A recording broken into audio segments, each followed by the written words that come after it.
Arda'nın kalbinde ateş yanar, her dokunuş umutla parlar. Paslarıyla oyunu kurar, Madrid'de Türkiye'nin gururu var. Arda'nın kalbinde ateş yanar, her dokunuş umutla parlar. Paslarıyla oyunu kurar, Madrid'de Türkiye'nin gururu var.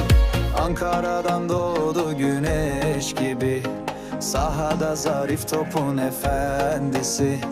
Her dokunuşunda sanat var, genç yaşında efsane yazar.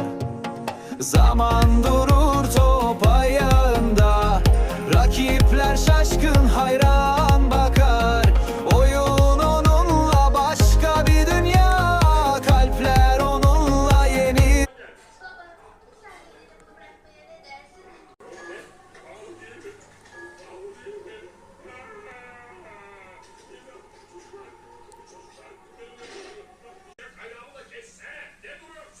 Yapmamız gerekiyordu. Cihazlarına takıntılısın baba. Ve açıkçası hepsi bizim hatamız. Ama seninle vakit geçirmeyi özlüyoruz.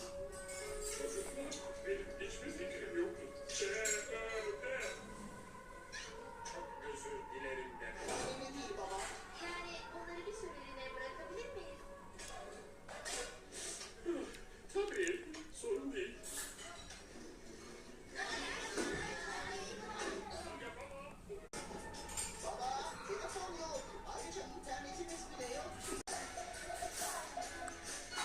Anneler işlerini yaptık. Cihazlara bakmak yok baba. Bazen motorun girebiliriz. Ama çoraplarla gerçekten iyi bir anlaşma yaptık.